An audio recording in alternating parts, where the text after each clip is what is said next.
अब जो लोग ये कह रहे हैं कि भारत बांग्लादेश बन जाएगा, भारत में तख्ता पलट हो जाएगा, लगता है उन्होंने ब्रिटेन की हालत नहीं देखी।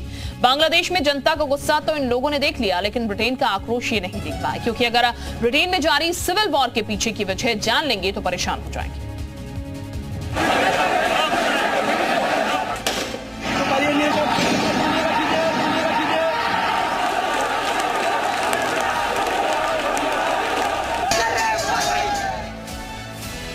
बांग्लादेश में लोकतंत्र की हत्या की तस्वीरें दुनिया ने देखी। जनता ने बांग्लादेश की संसद पर कब्जा कर लिया।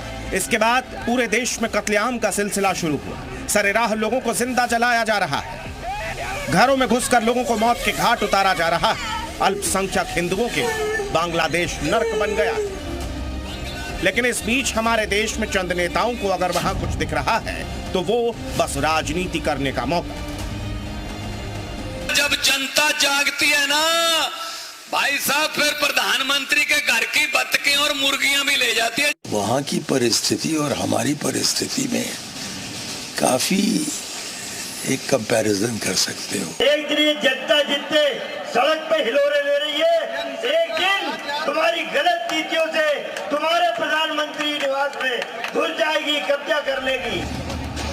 विपक्ष के नेताओं को बांग्लादेश की जनता का गुस्सा दिखाई दे रहा है, सरकार के खिलाफ उनका आक्रोश दिख रहा है।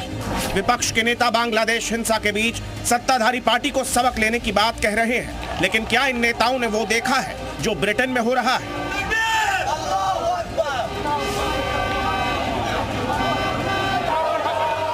ब्रिटेन की जनता सड़कों पर, जगह जगह आगजनी, तोड़फोड़ और नारेबाजी हो रही है। ब्रिटेन के शहर शहर में दंगे भड़क गए। नकाब पहने लोग एक दूसरे से भिड़ गए। दो गुटों के बीच जारी इस हिंसक प्रदर्शन को देखकर आशंका जताई जा रही है कि कहीं ब्रिटेन में सिविल वॉर तो शुरू न हो जाए। लेकिन यहां यह जानना जरूरी है कि आखिर यह हिंसक प्रदर्शन शुरू कैसे हुआ।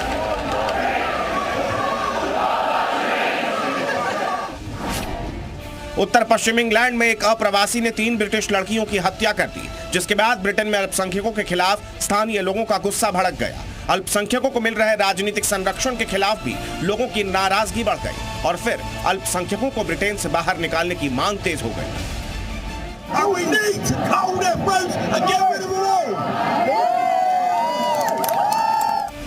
अप्रवासियों को ब्रिटेन में किस तरह का राजनीतिक संरक्षण मिला है, उसका अंदाजा आप इस वीडियो से लगा लीजिए।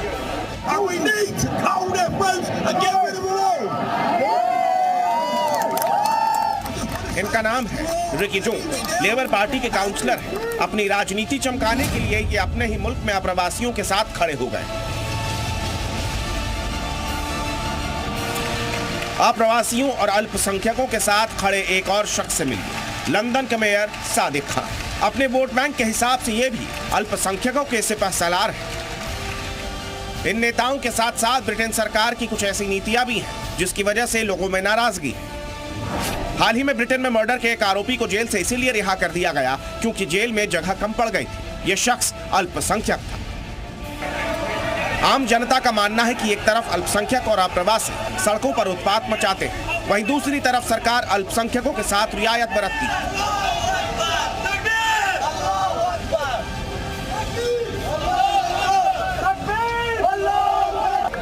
इतना ही नहीं, ब्रिटेन की जनता अपने मुल्क में बढ़ती अल्पसंख्यक और अप्रवासी आबादी से भी नाराज है।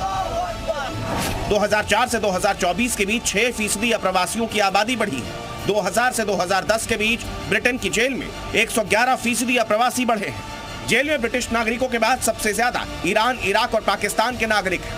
साथ ही स्थानीय लोगों पर अप्रवासियों का हमला बढ़ गया है।